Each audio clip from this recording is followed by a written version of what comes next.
ਸਤਨਾਮ ਸ੍ਰੀ ਵਾਹਿਗੁਰੂ। ਇੱਕ ਓੰਕਾਰ ਸਤਨਾਮ ਕਰਤਾ ਪੁਰਖ ਨਿਰਭਉ ਨਿਰਵੈਰ ਅਕਾਲ ਮੂਰਤ ਅਜੂਨੀ ਸੈਭੰ ਗੁਰ ਪ੍ਰਸਾਦ। ਜਪ ਆਦ ਸੱਚ ਜੁਗਾਦ ਸੱਚ ਹੈ ਭੀ ਸੱਚ ਨਾਨਕ ਹੋਸੀ ਭੀ ਸੱਚ। ਵਾਹਿਗੁਰੂ ਵਾਹਿਗੁਰੂ ਵਾਹਿਗੁਰੂ ਵਾਹਿਗੁਰੂ ਵਾਹਿਗੁਰੂ। ਤਿੰਨ ਵੇਦੀਆਂ ਕੀ ਕੁਲ ਵਿਖੇ ਪ੍ਰਗਟੇ ਨਾਨਕ ਰਾਏ। ਸਭ ਸਿੱਖਨ ਕੋ ਸੁਖ ਦੇਹਿ ਜੇ ਤੇ ਭੈ ਸਹਾਇ। ਵਾਹਿਗੁਰੂ ਜੀ ਕਾ ਖਾਲਸਾ ਵਾਹਿਗੁਰੂ ਜੀ ਕੀ ਫਤਿਹ। Right, the topic that I was given, I won't talk more than an hour maximum, but hopefully it'll be 7:30. The topic I was given by Seek to Inspire was to talk about November 1984, but the topic or the title was it riots or genocide? Now, in Indian society or even outside of Indian society and Sikh persona, we've got so used to calling Delhi riots or dange in Punjabi. So that's what's in our system, in a sense. And it's only the last few years that Sikhs, even themselves, the Akaal in 2010, declared that we should call it Sikhari Nasal Kushi, which is basically genocide. So that was in 2010. In 2008 was when Satwant Singh, Beyant Singh, Kair Singh were actually honoured as Shaheeds of the Qawm from the Akaal Takht as well. So that's so many years on from the events. So you can see how sort of, I don't know, Ghulam, we could say, or unfree as a Qawm we are. In terms of the definitions, a riot, defined on the screen, I'll put some of this down myself because I didn't like the definition, so I've made it my own as well.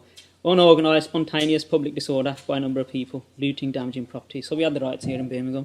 You all saw it, sang up TV, trending on Twitter. Yeah, but so that's what a riot is. It's not something which is planned. It's something that happens. It might happen out of some sort of public disorder, but it's not systematic. You might start and then the police might come out and control it, and you'll have riot police. So it's by more than 2 or 3 people. That's what it says in terms of definition. Genocide is the deliberate killing of a large group of people, especially those of a particular nation or ethnic group. So that's what genocide. And then the United Nations, I've not put the whole definition there because I didn't feel the need for it. 1948 United Nations Convention on the Prevention and Punishment of Crime of Genocide, Article 2. So that's what it says. Any of the following acts committed with intent to destroy in whole or in part a national, ethnic, racial or religious group. But then he also goes on to say it doesn't include just killing. It might just be just to cause grievous bodily harm. So that's how far the definition's loose in that sense. It's not just about cleaning out a race. Now, that's what I'm saying, and that's what Sikhs for Justice have been saying. Yes, it is genocide. It's simple as. November 1984, and I'm going to go beyond. From November 1981, I'm going to say the genocide continues today. So that's the topic that I'm going to present. Now, people can be abashed and say, well, that's wrong, but hear the talk and then make your mind up. Now, the 8 stages of genocide that are given, these are the 8 stages that are listed there. The stages that are there, really, they're interchangeable as well. It doesn't mean that the classification or symbolisation stays in one stage. It might come up again at a later stage and get used again. So that's the stages. In terms of the Sikhs in India today, all stages exist with what's happened with us. Yeah. Now, the discussion for that genocide is going to be pre-84 as well, because to understand those things of classification, symbolisation, you need to comprehend that these things that led to the genocide were actually in place and allowed the genocide to occur. So classification, dividing two communities or even a nationhood of Indians from us and them. Now, if you look at Sikhs, they're a religious group and a racial group. Racial group in terms of British law, we're seen as a race, not just a religious group. So that's British law, Mandela Lee case from Birmingham. Now, the religious, we believe in Guru Granth Sahib as Sikhs. We believe in the Khalsa and we believe that we're distinct. Now, the distinct word is what makes that us and them. That's what's used against us. Now, racial, we've got the Stara, which you can see. We've got Kakars, which gives us an identity as a race. Even if the person is a Munna, they still might have a Kara. Now, that's why Sikhs for Justice, in their whole program, Yes, It's Genocide, they used a Kara. as a symbol which had blood on it. So that's what they used on purpose. Now, Article 25 in the Indian Constitution says Sikhs are Hindus. But it's false. And they know it's false. But the beauty of it is they can use that against us to create that us and them. So as Sikhs, we'll contest that and say, no, we're distinct. But then that creates, well, you're actually being volatile, you're being challenging. So therefore, we challenge it, and then it creates the us and them. We know, they know, we're a different religious group. British law recognises that. Indian law doesn't. We're a minority group. So 2%, some stupid caller on Sikh channel, I will call him stupid, called in and said, well, this was on Sunday, I think it was the youth show, called in and said, well, that many Sikhs got murdered. What happened to your Sabalak fighting? Yeah. Now that was a quote that was given by this person on the phone, and he was saying it was Punjabis, it wasn't about Sikhs. Now the answer back to that person is, well, if you disarm the people, police come in, disarm them, and they've got nothing to fight with, and they don't expect to get attacked.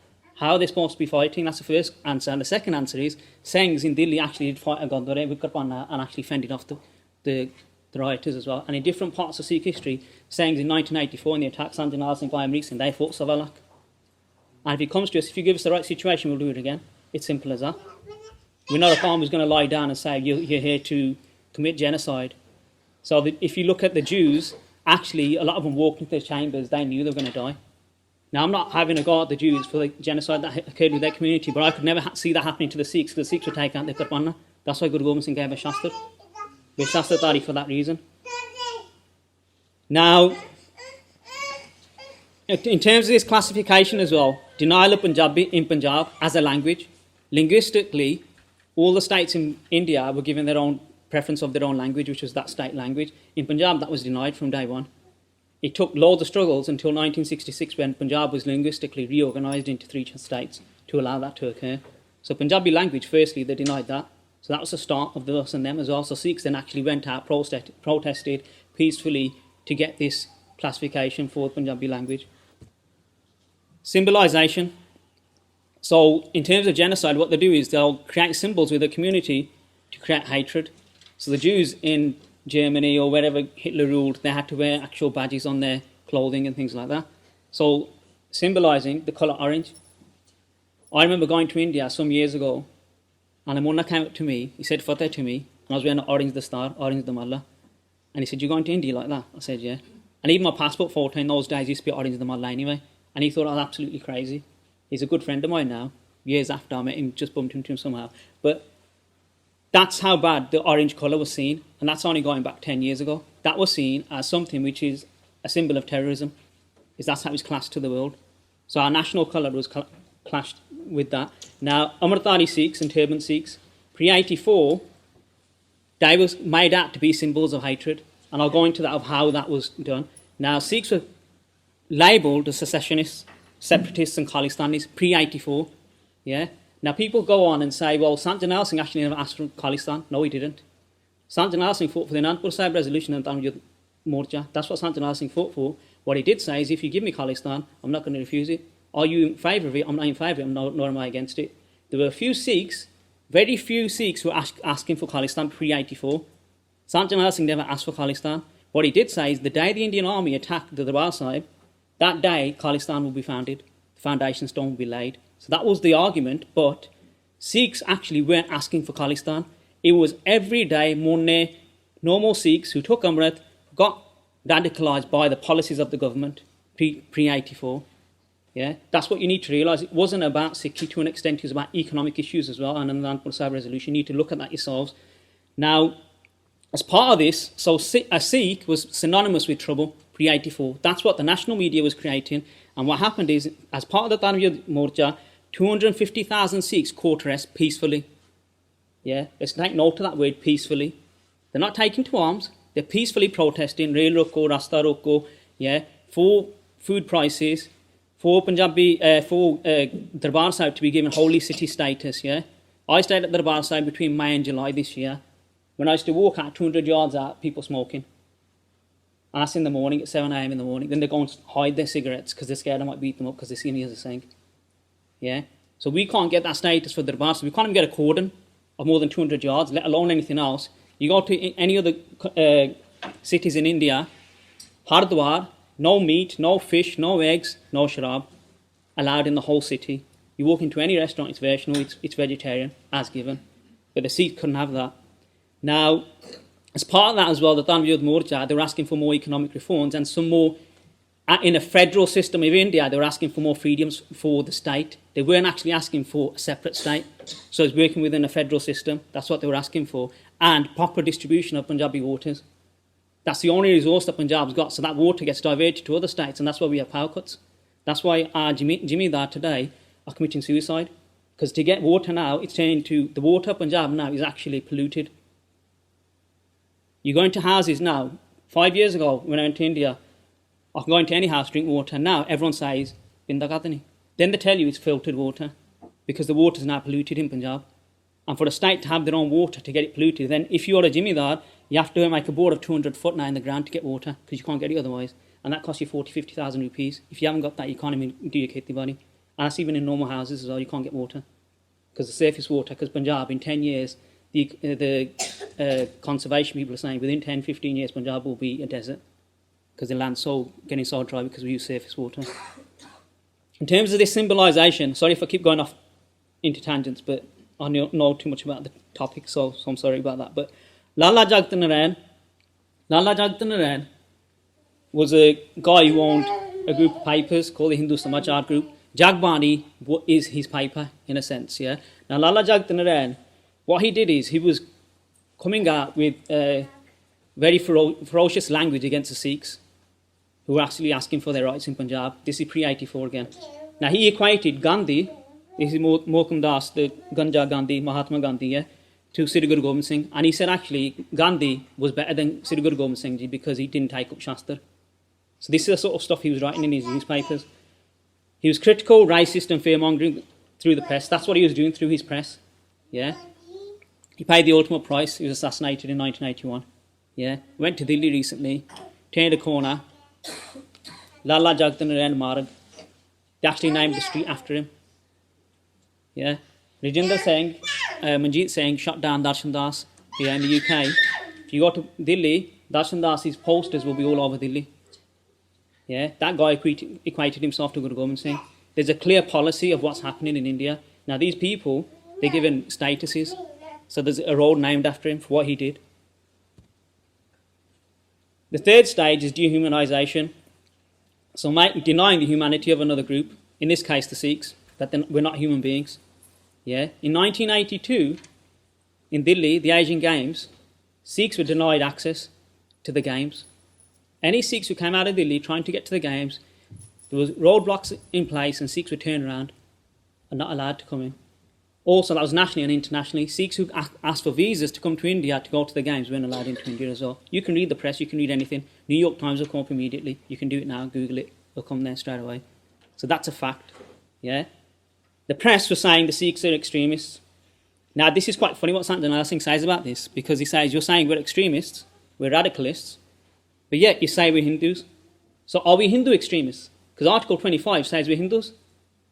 So if we're extremists, does that make us Hindu extremists and Hindu terrorists?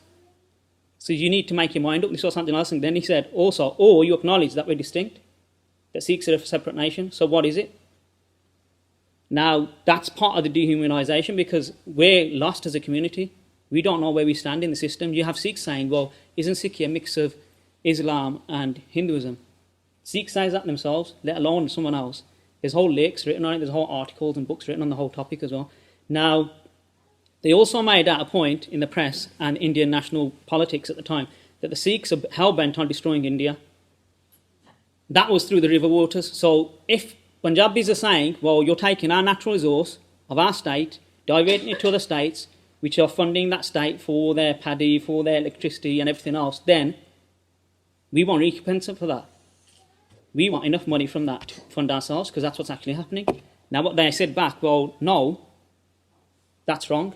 So what they then did is they actually got the other states like Haryana and Himachal who were funded by Punjabi water to actually turn against the Sikhs. So that was used as a tactic. Peaceful protests. Yeah. If 250,000 Sikhs peacefully protest and court arrest, does that make them extremists? Does that make them terrorists? 250,000, this isn't 5 people in the park, and this is peaceful. Yeah. Now, If 250,000, but they're protesting nonetheless, we've got a law and order problem in Punjab. Now that's what the national government's saying. Indira Gandhi, as an individual, what she did is, she electioneered herself to be Durga, which is a Hindu goddess of war, to say that I'm going to save the Bharat nation, the Indian nation. Now that was done twice with Indira Gandhi. One was when the Bangladesh war happened, and one of the generals for that war actually fought for the Sikhs in Darbar Sahib against the army. That was General Sabeg Singh. Also, all the retired Indian Army generals fought in the attack. There's some that still survive today. I mean, all of them. Now the thing is, in terms of that, she projected herself to save the nation. That's what she did. They won the Bangladesh war.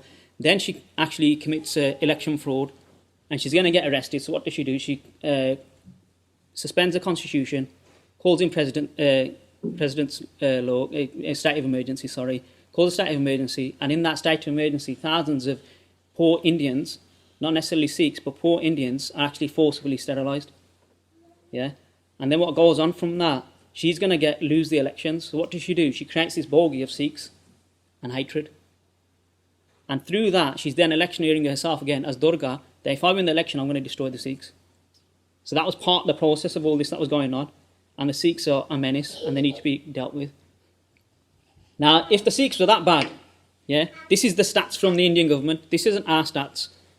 So the Indian government is saying, in acts of violence, terrorism, killing, whatever you want to call it, in Punjab, in 1984, between the 1st of January to the 3rd of June, 298 people, so 300 people, let's say, were killed. So if 300 people are killed in 6 months, 300 people, what's that, 50 people a month? Over 6 months, What are the stats for Punjab for killings normally anyway? That's the first question, which I couldn't search and find out.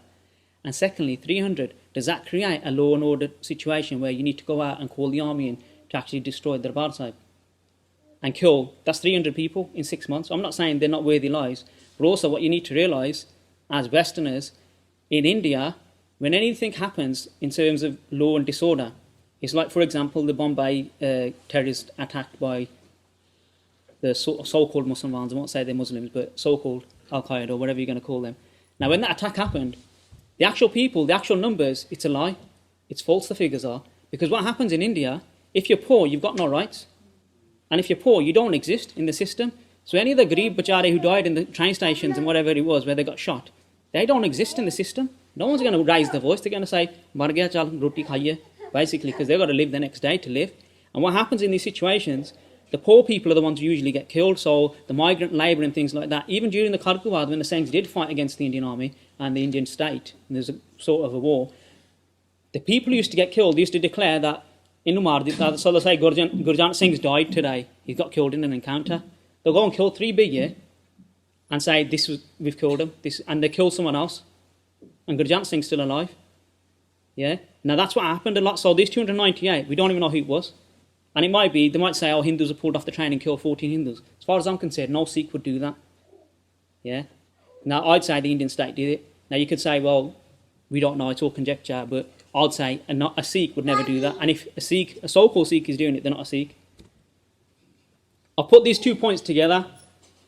So, organising a genocide and then polarisation. Like I said at the start, some of the points are going to overlap with each other, but a genocide can only be conducted if it's systematically organised. Otherwise, you can't have it. So you have to have specially trained armed units or militias who go out and kill people. So in the case of the Sikhs, this included the Indian army, police, so-called rioters across India. So-called, I'll make a point of that, Fake militant groups, again, like Sikhs pulling off Hindus off trains or whatever it may be. Fake militant groups which are actually set up. There was a case of that Sukhwinder Singh Pinky was his name, what was it? The black cat? He was Harjinder Singh Kano, I think his name is. From what I remember from memory, Harjinder Singh Kano, his name is. He was actually declared dead by the Punjab police. Punjab police officers actually claimed a reward and a bounty for his death. And now he resurfaced about 5 years ago. Resurfaced, and actually he's been working still at the behest of the Punjab police to kill Singhs or infiltrate the system still. And now he's suddenly disappeared off the face of the earth because they've had to recharge him with the old charges. and now he's nowhere to be seen, but he's still in India. Now, in the case of the Sikhs, so you had black cats as well. Black cats were set up by Julio Cesar Ribeiro, his name was. He was the Punjab police head. Now, he's a Christian by faith, and he's written a book called Bullet for Bullet, which is his biography about the movement. And in Bullet for Bullet, Ribeiro actually says, I set up the black cats, and I actually ordained my officers to work out the law and kill Sikhs. He says that in his book. It's in writing. Yeah, he doesn't deny it. He says, look, we were in a war situation. What could we do? We had to go and kill them. They were killing us. We had to shoot back. So he actually admits that openly. Now, the black cats were actually set up to go in bends and kill people as well. Yeah, and they were set up as units to go and kill. And they actually kept their case, wore the malle, wore karpana, and defamed Sikhs. That's what they did. Then you also had turncoats. So there's people, a saying it may be, who works at the behest of the government to actually destroy Sikhs. So he might have started off good, but then he gets tortured, can't take the torture, and he turns sides. He's got to feed his family or his kids. I'm not saying that each situation's got its merits and not. Now, where it gets more interesting, the Congress government, what it does in 1983, it dismisses its own state government in Punjab. Yeah? So it's not Akali Dal government that it dismisses its own Punjab government. So they elected, the Congress are, in Punjab, and they dismiss their own government, say, you cannot handle the law and order situation, so we're imposing president's rule, and we're going to rule Punjab from the centre. Now, from October 1983 to September 1985, that president's rule was embedded into Punjab. So there was not an elected system in Punjab, but an elected body which was chosen by the Sikh people. After that, Punjab, after 1985, Bimal Kaur stands up, Beyant Singh's wife, Simranjit Singh Mann stands up, even if they're in jail, they flush the elections. So people who say today, well, it wasn't a mass movement that was supported. So, sorry, where did these militants go and hide? There's no jungles like Cuba, which Shah went and hid.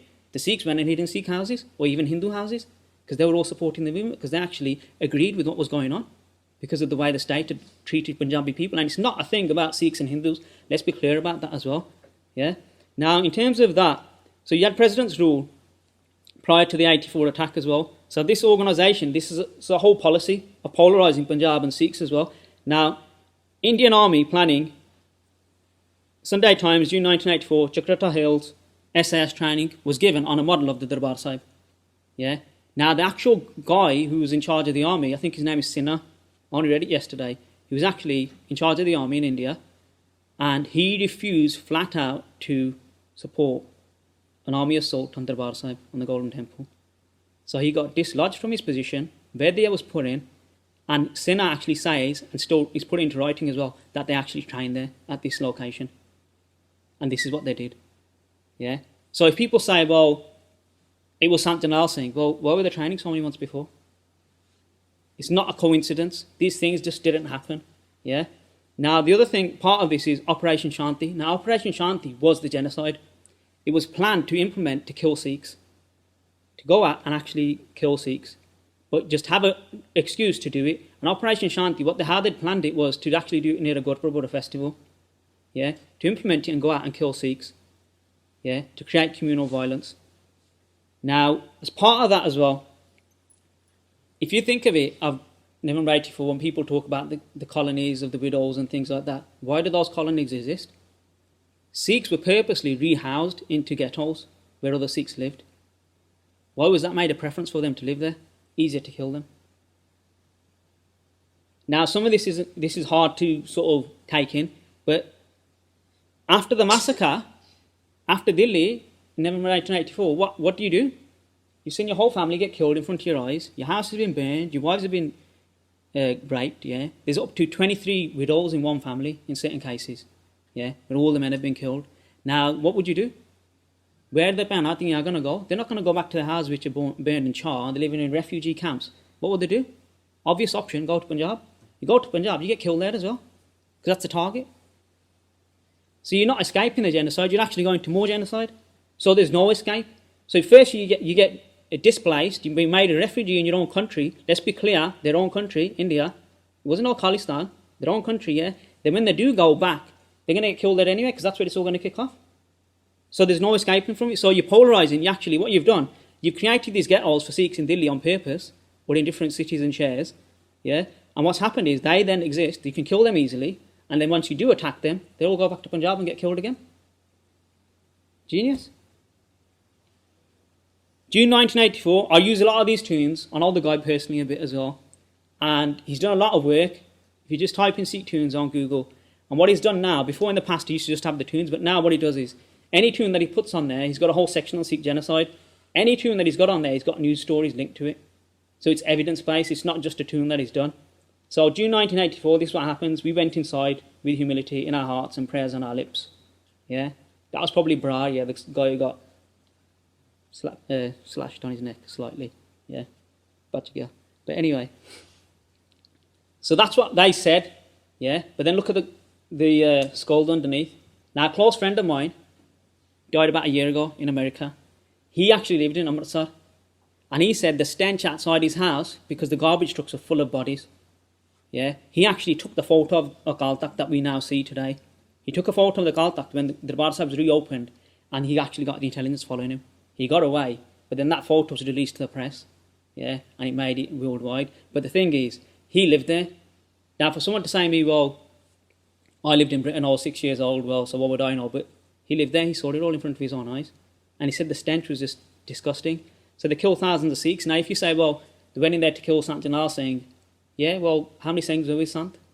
Yeah, there's only 60 fighters. There's 250 in total when it started. Some left during the attack and the others got arrested. Yeah, Lab Singh got arrested. Gopal Singh, Sheet Singh, he got arrested. He's still alive today. I know other Singhs who got shot on the 1st of June as well. There's a lot of Singhs alive. There's Singhs here in Birmingham who've actually fought in the attack and got out to live to tell the tale. Now, the thing is, if you say those were the fighters, so they're the offending, yeah, so they're going to get shot at. Fair enough, fair play. You shoot us, we shoot them. That's fine. But what about the Sikhs who were caught after the attack, hands tied behind their backs and killed cold-blooded? Children, killed, including women as well. Yeah. So where was that? Where does that stand in the system? Well, in terms of the actual attack, pilgrims had gathered for Sri Guru Arjan Dev Ji Shahidi Gurpurab. Why did they choose that date? Yeah. Like I said, none of this is a coincidence as far as I'm concerned. They did it on purpose to get the most amount of people they can get in the Darbar Sahib to kill them. Yeah. There's no coincidence. They've been planning this thing for months. 1st to the 6th of June, India is at war with its Sikhs, its own citizens. Yeah. A curfew is called in Punjab and they're saying, if you come on the streets, we'll shoot you. Yeah. Akaal Takht destroyed many scars in the Golden Temple. The Darbar Sahib, they actually said there was no scars on it. I went in 1988, 4 years later, and I could see the scars on it. Yeah. So for me, there's no middle ground. And also, Kiran Bedi, was it Master Tara Singh's granddaughter, she done a program in Moktali, and she actually says the Prakarma, the marble, blood has actually gone into the marble and changed the colour in different places because so much blood was spilt. Yeah. So there's actually blood marks ingrained into the marble now as well. Thousands of innocent Sikhs were killed. Now, 1st to the 6th of June, indiscriminate firing.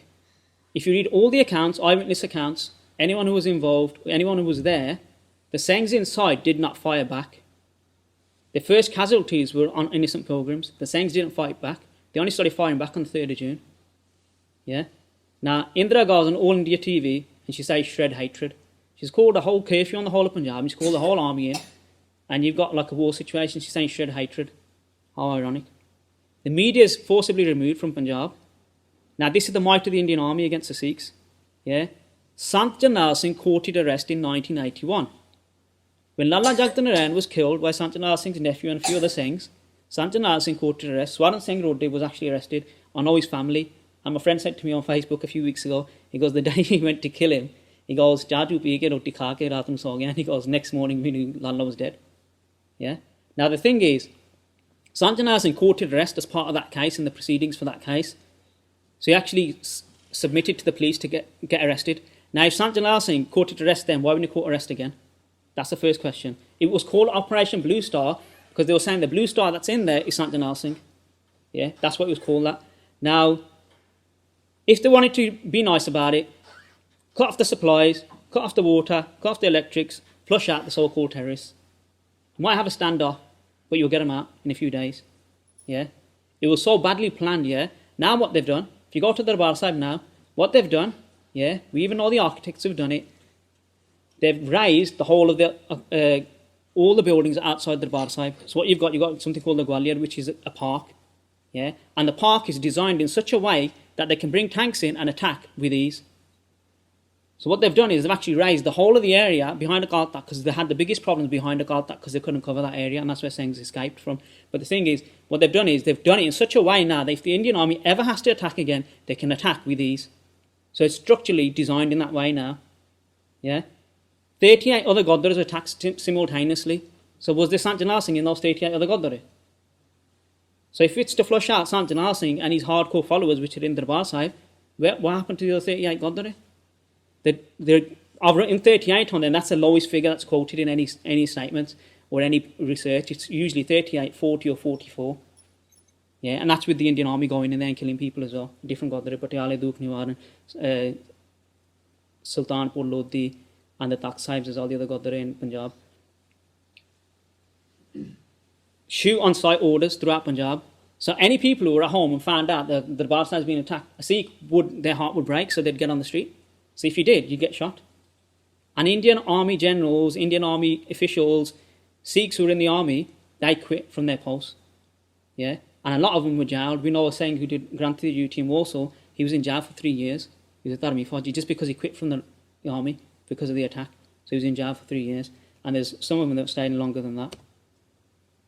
So what did they do after Operation Blue Star? The government creates a white paper, which is basically guns, lies, and cover up. So that's what they did. Yeah. Because if you look at it, it's at complete odds with human rights agencies, with eyewitness accounts. So you've got a polarisation. And this goes back to that point of saying, Sikhs, you're a problem because you keep lying about things. Now, my mama in India, to this day, will say, Sant Janal Singh was in the Akaal Takht Sahib, and when the attack finished, they found women at the bottom of the Akaal Takht Sahib in the basement. Because the Singhs were doing good karma with the Bibiyan. Yeah? Now, that's my mama, Saka mama, saying this on camera. Now, the reason I'm saying that, because Sikhs in India who believed what they were told by Doordarshan and the other channel that existed, they were told that this is what happened in Akaal Takht Sahib. That's what they were fed by the media. And when a lot of people who come to India now, from India here, when they learn of what actually happened and they read the different accounts, that's when they learn. A lot of them don't know there because they've been spoon-fed what they've been told. That's all they know.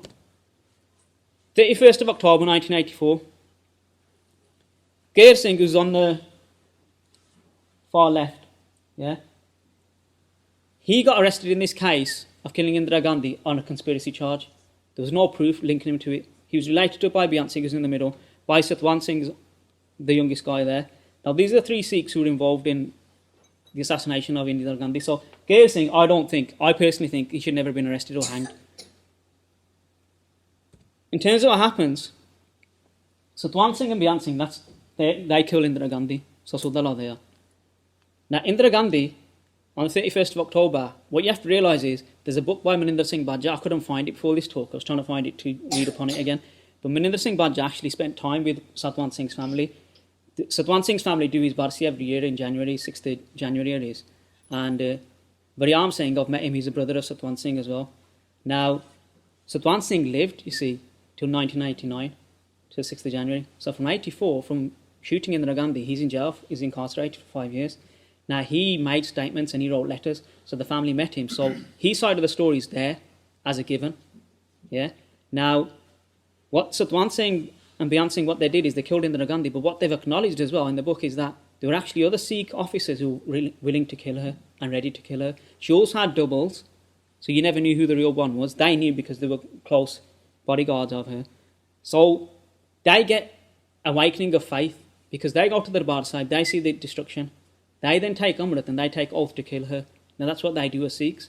Now, I'm going to now put a view across which is non-Sikh. When I wrote my book, Game of Love, I looked at a lot of research and found some research from some white American researchers, and what they actually argued, they said the killing of Indira Gandhi was actually done by these 2 Sikhs, Indian nationals. And why was it done? Because they were actually employed to protect the integrity of India. Now, this woman was destroying India.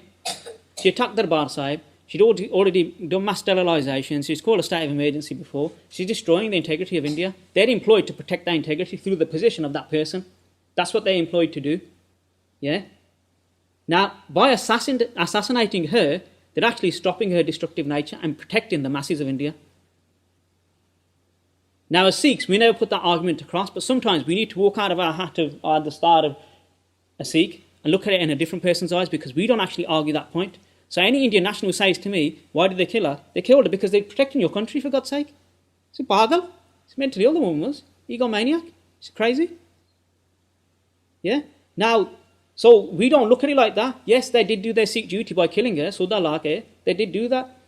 But there was others on hand ready to do it. We have to acknowledge that. Now, her advisors did tell her to dismiss her Sikh bodyguards, but she didn't do that because she was too full of hankar. Now, the other thing you have to take in Sikh history, within 153 days, anyone who attacks the Darbar Sahib dies. Check history.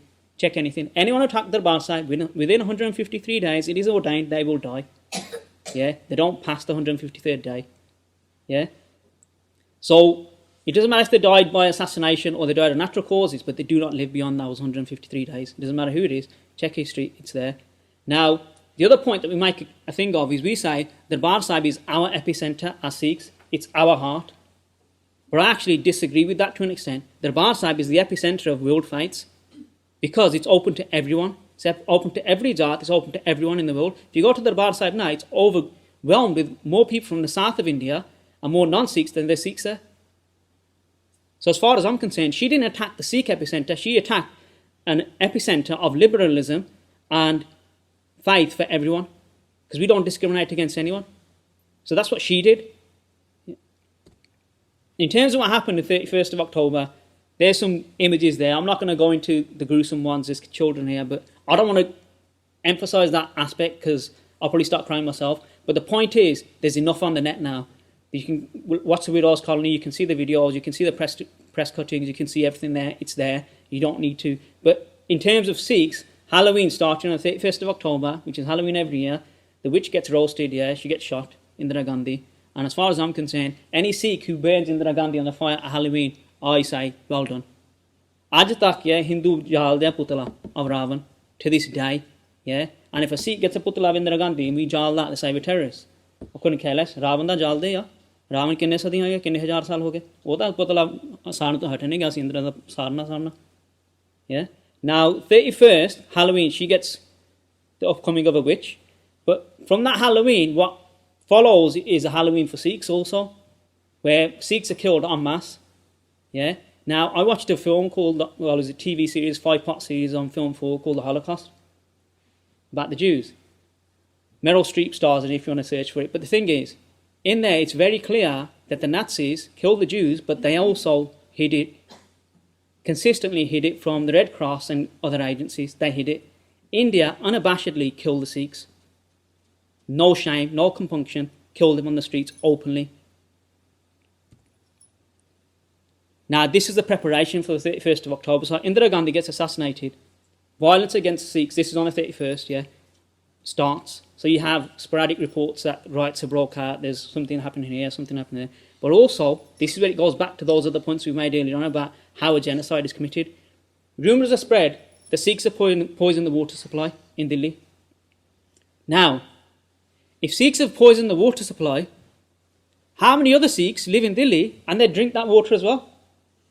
That's the first point back. So they kill themselves. Because you can't go and tell the whole population that whole Sikh population that you've actually poisoned the water. So that's what was spread in Delhi. And also, the non-Sikhs are being killed on trains bound out of Punjab. So what they were saying is, trains are coming into Delhi with Hindus all massacred. So that was also spread as scaremongering. Yeah. Now, the Indian government officials decided to activate Operation Shanti 8 days early. So this Operation Shanti, which was planned to actually eliminate Sikhs in a genocidal way, was brought forward because of the assassination of Indira Gandhi. It was supposed to be done 8 days later.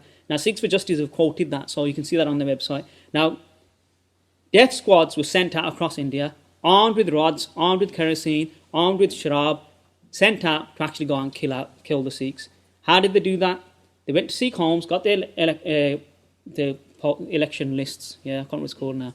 Yeah, but they got the lists of where Sikh homes were, marked the X on each house, and they knew where they could then go to kill the people in that house. So Sikh homes and Sikh businesses were targeted systematically. It wasn't, oh, Mr. Singh lives there or there. Mark the house, go during the night, mark it. During the night or the morning, people come and attack it. So it's done systematically. So on the 1st of November, the death squads go out, start killing. Now Goddaras are attacked. Our Goddara are set up to serve humanity. So the very same people who are probably coming to that Goddara and attack it might have eaten langar there. Yeah? Now that was Goddara. I'll be honest, I was thinking about this talk and I was thinking, it's acceptable in a sense of genocide, go and kill the Sikhs. Why attack the Goddara? Goddara sade sare le khulle sanje yeah, as a communal building. Now the Goddara also, this point is always washed over by Sikhs.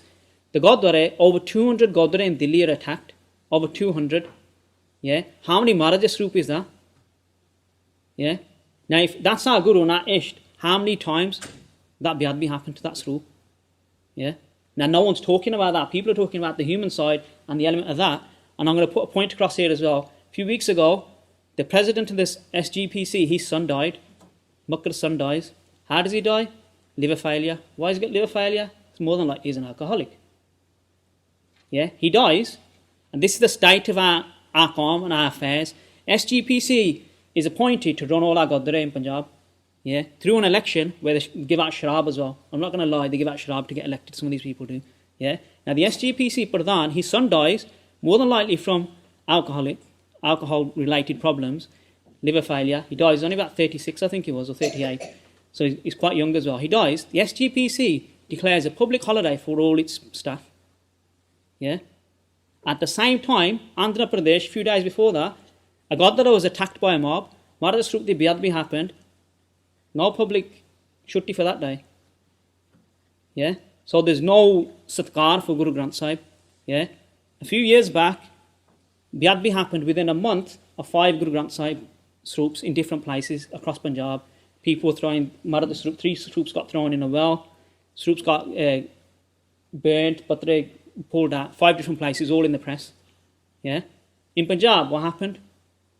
We phoned the Akaal Takht Jathedar. We said, there's a tara in the law, it exists in Indian law now. We said to the Akaal Takht Sahib Jathedar, we said, it exists in the law, you can actually do the person for murder, because Guru Granth Sahib is actually seen as a person within Indian law.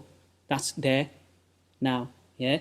And he turned around and said to us, no, we can't do that, because that won't work, so we're going to try doing them for hurting religious sentiment. That was what was given to us on the phone. Yeah. Now, the 6th time that Biadbi happens, it happened in UP. What happens in UP? The Sikhs go and riot and they close the state down. They close the state down in UP. Yeah. When they done when they did the part for the Biadbi happening, 70,000 Sikhs attended. Yeah. So the Sikhs outside of Punjab more jagrat, they've got more knowledge and they've got more bhavana than the Sikhs in Punjab, because in Punjab we've been killed. It's simple as. Yeah. Akaal Takht Jathedar went there. My friend actually had a go at him on the stage. Yeah. Now the thing is, 70,000 Sikhs gathered there, and in UP they got the tara done. They actually, in law, they got the guy charged with murder. In Punjab they couldn't do it, but the UP Sikhs did it. Now going back to the point of this extermination of Sikhs, business of the Sikhs was systematically attacked, homes were attacked.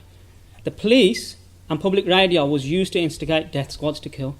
So the radio was actually sending out Sikhs have poisoned the water, Sikhs are on the rampage, killing Hindus in Punjab. So that was what they were doing. Now, the police, what they also did is they went and disarmed the Sikhs before the attacks. So they'd go to Sikh homes and say, have you got any rifles? And they'd say, yeah, we've got a rifle, we've got a license here. Can you give that over to us? Why? Because it's for your protection. If someone comes and attacks your house and you've got a gun, it'll probably be worse for you. So if you give it to us, we'll protect you, don't worry. Sikhs being Sikhs, trusting Sikhs, they hand over the Shastra. And other cases, Sikhs were fighting back. The police came over and said, look, we're going to control the whole violence. You put your kirpana down now. So they got the 10-footy kirpana off the Sengs, whoever it was, and then they attacked. That happened at Rakabganj Goddara in Delhi, where Kamal Nath is actually instigated in the violence there. Yeah. Now, from the 2nd to the 3rd of November, Sikhs are killed, raped, burnt alive, displaced. Delhi and Kanpur were the worst hit, but there's other places across the whole of India. Even Patna Sahib Goddara was attacked as well, and Sikhs in Patna were killed as well in Bihar. Now, what you have to think about is from the 31st to the 3rd, you've got a whole state apparatus which is there to instigate the control of your law. and law and order situation. So for 3 days, where were the police? Where were the CRPF? Where were the army? Because if a situation escalates, that's what the stages you go through. So if you think about the riots that happened in Birmingham, we had riot police out. Where were the riot police for 3 days? Where were the plastic bullets? Where was the water? Non-existent, because they were killing you unabashedly. It's simple as that. They came there and everyone went home. Sikh police officers were told to stay at home. Yeah, any Sikhs who even spoke up, even Bhai Singh, Kashwant Singh, who no way Khalistanis ever, yeah, they say in their books of themselves, in writing themselves, that we know what a Jew felt like now in the Holocaust. So those people are the most left-wing, most against Khalistanis at a sphere, and they're saying that. 4th and the 5th of November, mysteriously and miraculously, law and order is reinstated within days. Now, I watched a video about Modi and the Gujarat massacre of Muslims, and what the guy's saying on the video, he's saying, look, Modi said to us, 3 days, kill them, kill the Muslim man, we won't do nothing. But on the 3rd day, everything's going to stop immediately. Now, that's the exact same thing that happened here. Immediately, miraculously, it all stops. Now, the second part of that extermination of Sikhs happened in Punjab. Now, by doing these things, by attacking the Darbar side, by killing the Sikhs in a genocidal manner, Sikhs being Sikhs, we've got a Shastra. We're not going to sit here and just take it. We're not a peaceful people to that extent. If it comes to it, we will draw our sword. So the Sikhs drew their sword and started fighting the Indian state. Now, hardly any Sikhs argue this case. There was actually a war going on between Sikhs and the Indian state. That's what it was, a war situation. In international law, that's how it should be viewed. So what happened is state-sponsored and supported extermination of Sikhs. So what's here, the tune is basically about fake encounters. So Jaswant Singh Kalra, if you don't know who he is, he was a human rights activist who actually became a human rights activist by accident, because he went to investigate about a friend who died and then he unearthed mass graves. Yeah. Now, that's ongoing.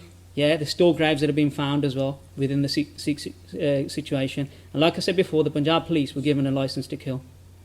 Yeah.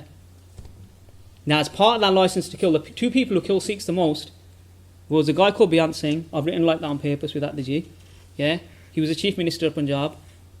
And KPS Gill. KPS Gill was the sort of enforcer or the DGP of Punjab Police. Now, what they did is they actually went out and killed the Sikhs. That's how they quashed the fight for freedom, or whatever you're going to call it, Khalistan or separatism. Now, the thing is, the way you got to view it as well, it's a human reaction. It's not about Khalistan. We didn't want Khalistan. We didn't want to ask for it. You forced that hand. And then we get blamed for being separatists. It's a human reaction. You go and kill my mom, you kill my family. I'm going to do something about it. I'm a human being. If I sit at home, I'm going to get pulled up by the police anyway. That's what's happened to Sikh youth. They go to college, they get pulled up anyway, they get arrested, you get tortured. Then you have a choice. You either pick up a gun, pick up a Santali and start fighting with the Sengs, or you stay at home and protect your women folk. But even at home, you can't protect your women folk, and they're spending half their time going to court dates and getting you released from jail and paying bribes for something that you didn't even do. Yeah? So you're between a hard and a rock. You can't do anything. You're stuck in this situation.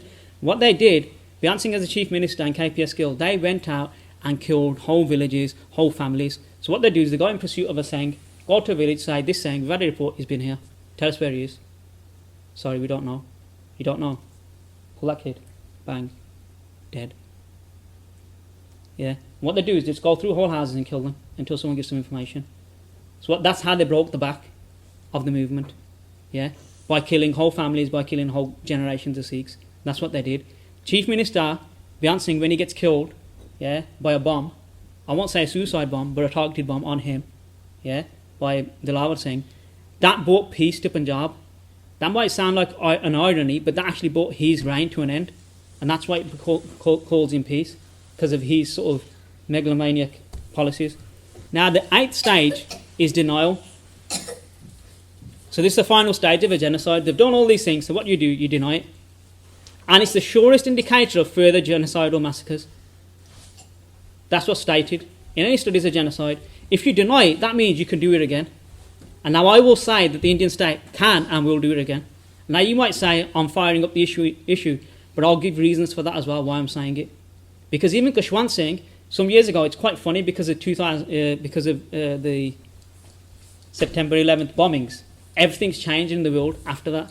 if you look at the BBC, they've done 2 documentaries in 1999 on the Sikhs, and Kushwant Singh went on that. Again, Kushwant Singh, in Sikh media, he was called the Chamcha of Indira Gandhi. That's what all the Punjabi papers used to call him. Yeah. So this is how badly the Sikhs view that guy. Yeah, in terms of a right wing or my sort of people. Yeah, left wings will probably think he's right. But the thing is, Kushwant Singh, actually in that program, you can find it on the net somewhere. Yeah, in 1999, he goes on to the record and says, you know what?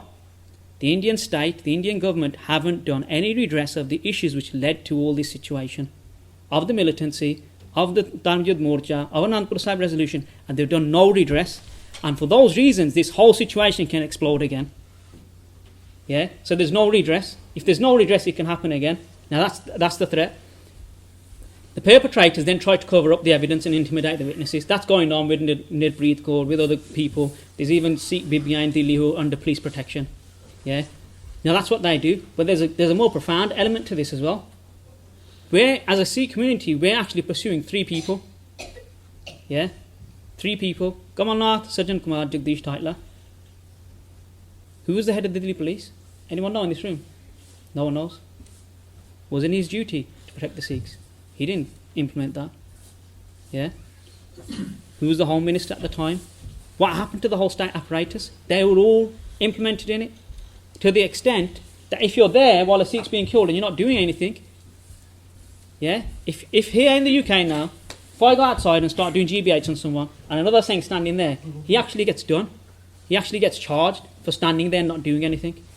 Yeah? And that's the same with this. The people who stood by, they didn't do anything. Well, obviously there's a level where you can't do anything at a point, but then helping the Sikhs afterwards. My own tutor at university, she was actually there, she's a Hindu, in 84, in November, and she helped in the refugee camps. So the thing is, there's a lot of Hindus that help Sikh families, also in Darbar Sahib as well. Don't think the Sikhs who got out from the attack, the Singhs who got out actually went to Hindu homes around Darbar Sahib and got out that way. The fighters, this is as well. Now, so the perpetrators, what they do is they cover up the evidence, destroy the evidence. So now Punjab police is going around trying to destroy the evidence of what Jaswant Singh Kalra found.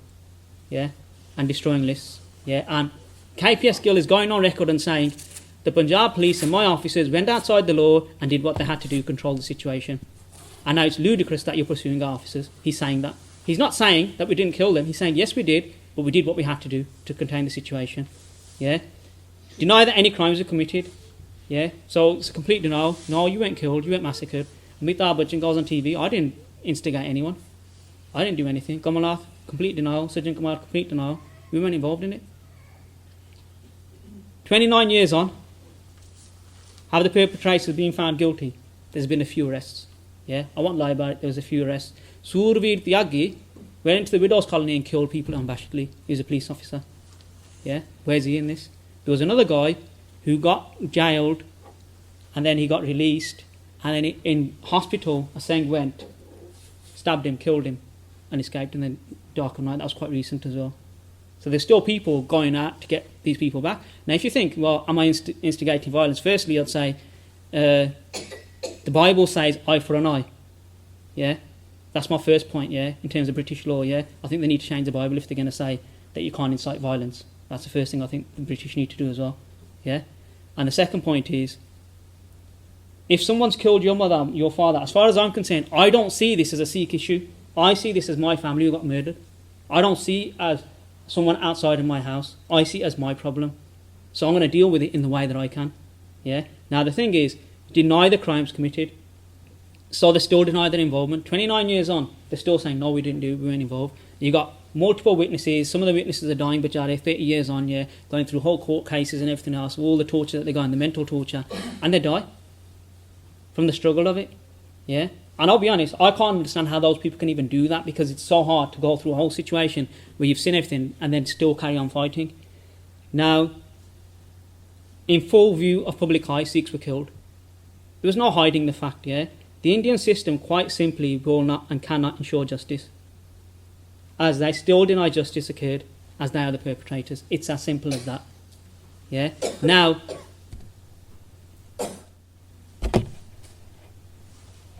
yoga for Sikhs, process lies into truth, yeah? Denial mantra, yeah? Indian army attacked Golden Temple. It was minor, don't worry about it. It was all about something else. I think it's Bindranwala. He's a terrorist. Yeah? So you have Sikhs now will say that openly on stages. And what you have to get into your minds, yeah, because most of you are young, pre-84, Sant Janal Singh was the bogeyman in the press. He was the Bin Laden. Yeah, the Akaal Act honours Sant Janal Singh as the greatest Sikh of the 20th century so many years after. Yeah, the Akaal Act and the SGPC were the most ferociously against him. If you look at Sant Janal Singh's speeches, all the speeches at Manji Sahib were in 83. Not in 84. He was banned from the stage. Gopal Singh Shaheed Singh who beat up the Akalis for that point. Yeah. Now the thing is, Sant Janal Singh was not allowed on Manji Sahib. We look at the photos and we think, yeah, Sant Janal Singh, look at his fall, whoa. That wasn't the real situation pre-84. Because you have to go back into the movement of what really happened and how Sant Janal Singh was sort of portrayed by the media. But now the Sikhs realise what he did. Thousands of Sikhs were not disappeared by security forces. That's what the Indian media keeps saying, yeah. So this is created by Indian media, think tanks and right-wing gurus. Yeah, he's pointed out Navjot Sidhu here, yeah. But I'm not going to say Navjot Sidhu in a sense. But the thing is, our Sikhs are now saying these things.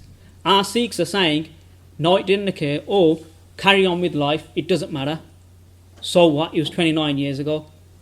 Wake up and smell the coffee. It's still going on. Yeah. For the last 30 years, we have deployed our army, media, intelligence agencies, academics, bureaucracy, just about everything to blast any Sikh seeking justice as a radical and extremist. Yeah, it's been a very long time since I done an 84 talk. I used to be the national speaker for 84 topics. I've not done a talk for a long time.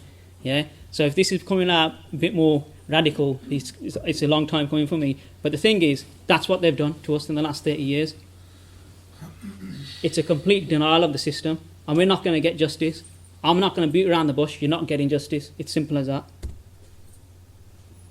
What can you do now? Sikhs for Justice, they've got their petition.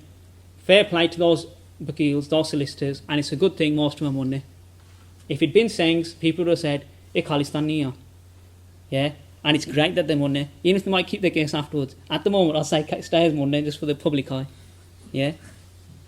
Now, but the point is, they're fighting for recognition for genocide from the UN. Yeah. Now, pursuit of the murderers, that's what they're actually doing. And they're going about it through international law. They've gone at it clinically, looked at it cold, and said, what can we do these people for and how can we do it?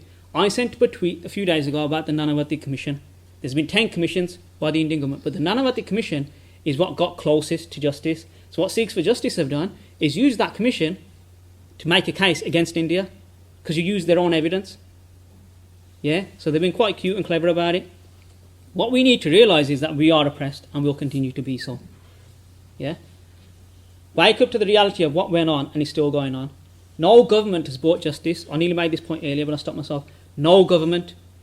It isn't a case of the Congress or the BJP. It doesn't matter which national governments come in. They've all said Sant Janal Singh was a terrorist and it was right what Indira Gandhi did. No government has come in. You've got this electioneering going on now. Modi's getting blasted for killing Muslims in Gujarat. The Congress getting blasted for killing Sikhs in Delhi. Yeah? And they're all using that as a tactic. But the simple fact is, none of you brought justice for either. It doesn't matter which government came in, they've all denied justice. The BJP came in, they never done anything for the Sikhs in Delhi. Now, 29 years on, we've got a memorial getting built in Delhi, and it's farcical. 29 years on, we're building a memorial. The Darbar Sahib memorial got built, and the Darbar Sahib memorial, it's a camera. You can't even put a photo in there of any of the Shaheed Singhs.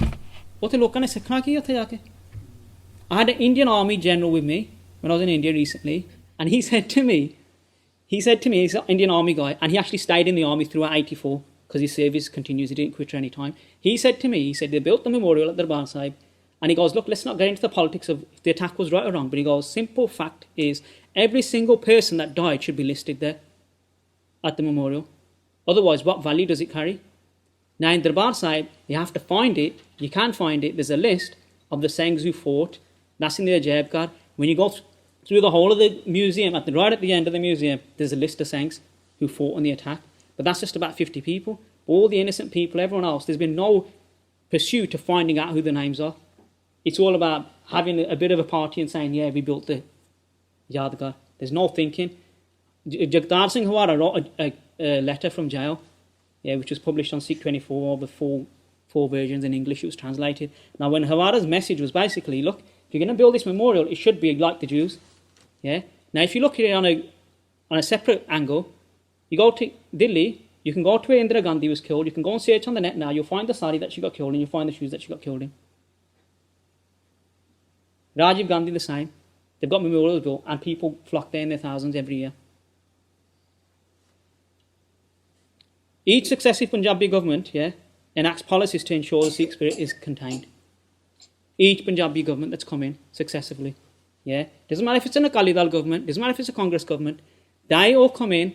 The Akaal Dal government, especially the Badal government, the most recent one, in both its terms, it's actually promoted officers, Punjab police officers who've killed the Sikhs. Sumaid Saini's got so many charges on him and things like that, but the thing is, he got promoted. Alam's protected, Alam's wife was projected as a candidate for election. So none of these governments, it doesn't matter if you say it's a Sikh government, none of them have brought any justice for us. They've all actually working in a system, and I'm going to explain that, how I view that. The last 20 years I view as a genocide of Sikhi. Now they've been killing us by stealth. Between 1984 to 1994, 10 years, there was a declared war. The Sikhs versus the Indian state. It was a war. Simple as. The Sikhs were going out trying to make a state. They were fighting the Indian army, fighting the Indian police. There was an armed struggle. But for the last 20 years, what they've done clinically and with stealth, they've killed the Sikhs and make sure that the Sikhs can't raise their head to ever again come up and ask for freedom.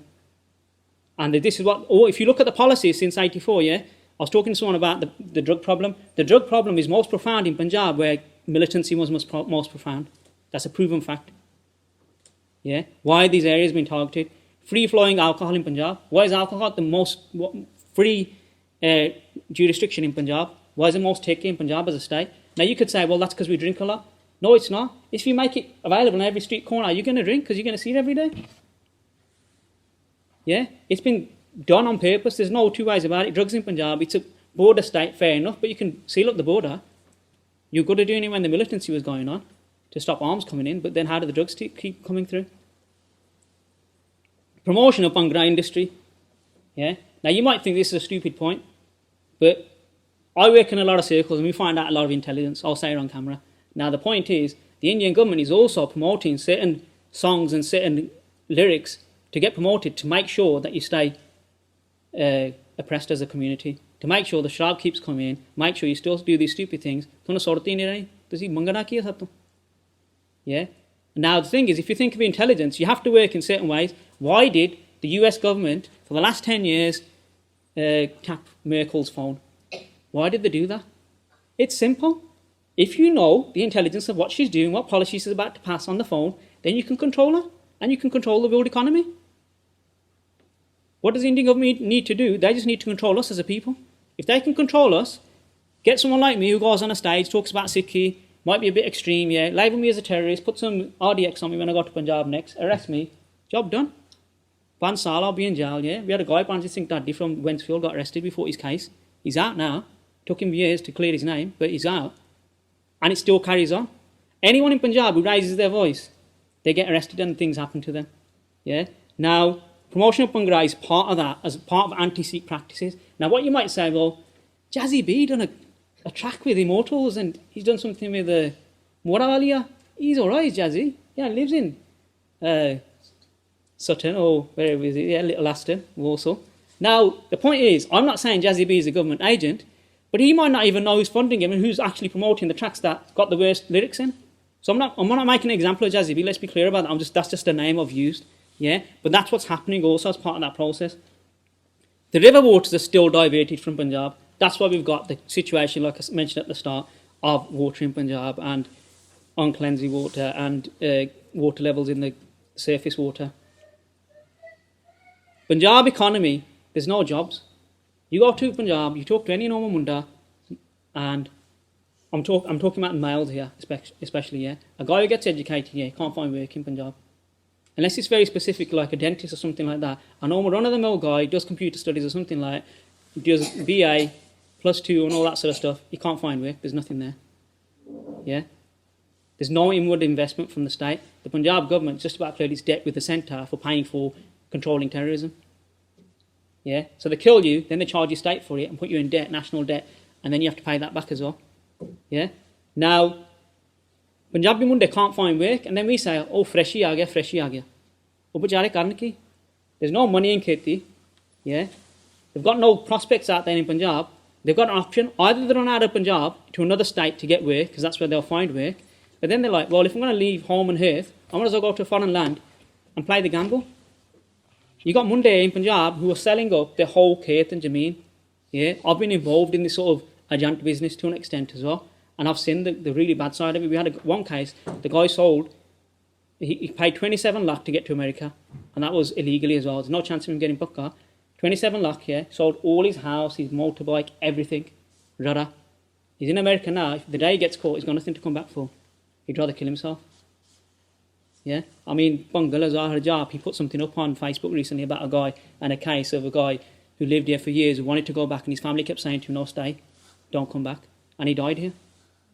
He didn't go back in the end. And farmer suicides is part of that in Punjab. So last I checked, 30 suicides a month by Jimidar. Yeah, because there's no money left in it. You're either big or you suffer in the system. You don't get paid enough. There's no money in it. And they're also in debt as well. And a lot of those families who do kheti as well, they're only funded, or they only work because they're funded from people from outside. In the past, Punjab was the sort of harvest for India. It's no longer that situation. Yeah. And now, to make any money in Punjab, there's no water. Yeah. But the most money you make is out of rice, out of jonna. And if you make money out of rice, how's rice made? It has to stay in water. That's the way it's made. So you have to jala motor. Yeah, you have to pay for bijli and everything else throughout the night, 24 hours. And that's the only way you can make some money. Yeah. And on top of that now, even the Biharis, yeah, the Biya who came into Punjab as labourers, they're all leaving, going back to Bihar, because Bihar's now got inward investment. And they don't need to work in Punjab anymore. And a normal Biya now who comes to Punjab to work, he'll say, give me a room. I'm only going to work from 9 till 5. And these are my hours. You've got to put music on. You've got to give me 3 meals a day. And they're like royalty. So it's no longer the situation where they're getting cheap labour as well. Educational failures are the boys. If you go to Punjab, you go to any office here, it'll be like going to the feminist heaven. Yeah, I'll be a bit sexist. Yeah, it's all women. Any office you go into in Punjab, it's all women. Receptionist will be a woman. The next desk will be a woman. A boy cannot work in an office in Punjab because as far as they're concerned, the boys are useless, uneducated, got no manners, got too much akkar. So if they speak to a customer wrongly, you've screwed up your whole business. So it's all girls in offices. And the girls are progressive. They're getting educated, they're passing their exams, and they can get work. Now, when they get work, it's a dichotomy. A girl gets educated, it's Punjabi culture, she's still got to come home, wash the clothes and cook the food. The guy's billa. So then you have a situation where they might get into a fight, and then what also happens as part of the family situation, the guy might hit her. Then she turns around and says, I'm getting a divorce, I know my rights. She's buddy will kill. Break down the whole family situation. Now, I'm not saying that's right or wrong, but you've got these multiple issues. I know friends in Punjab, and you've got the guys in the family, they're all bille, ghar baithe hai, prone, all of them. Because there's no work. It's not that they're people who can't work, but there's no prospects for them. So you've got this genocide of Sikhi going on, yeah, through policies of Punjab, through the governments as well. Akaal Dal government's coming, oh, it's our sarkar, Sikhan di sarkar aa gayi. What have you done? What issues have you addressed? They're not addressing anything. On the hardcore issues of Punjabi people, they're not addressing anything. Now, people might say, well, you've got developments and you've got shopping centres getting built, but there's a very different system of middle class as well in India, which is promoted. Solution?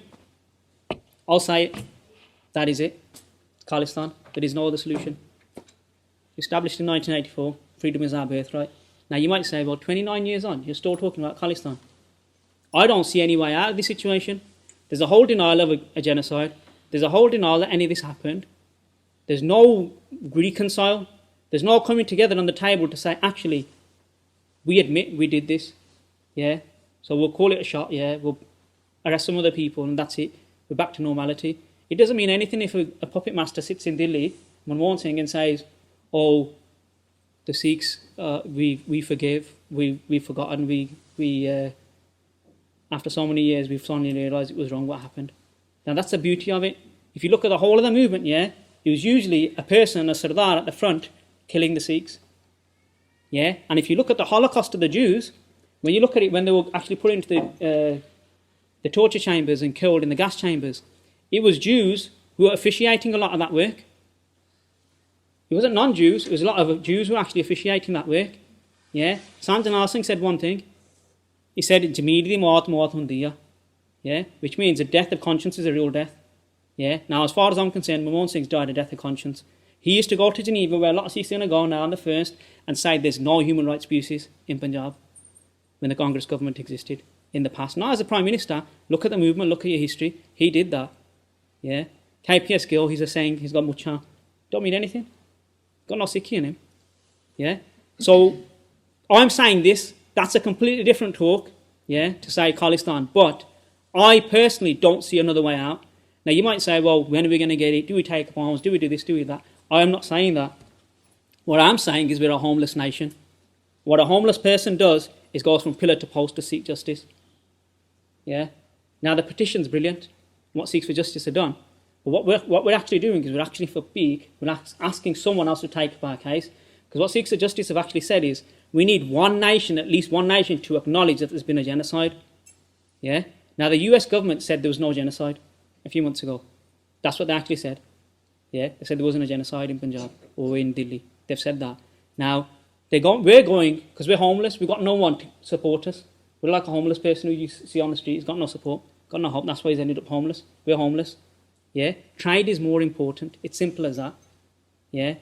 Money talks. Yeah? They need trade with India. We're not going to get justice. We can't buy out the US or we can't buy out the British government. We might have some luck with the Republic of Ireland. That might be a venue. But other than that, yeah? We need to go back. So this is about the Khalistan issue or how we're going to get justice, yeah? We need to go back to basics of Sikhi and righteousness, yeah? In Pends in Punjab, in Jalandhar especially, where most of us are from, yeah? There is no Sikhi. If you got one Munda in the Pend who's got a gutti, yeah? He's called a Gyani. Because the whole Pend are Munni. Yeah? There's no Sikhi in Punjab. Yeah? And the districts where the militancy was rife, Gurdaspur, Tarantaran, that's where they put the drugs the most. So that's where the drugs problems are the most profound. We need to support Sikhi in Punjab.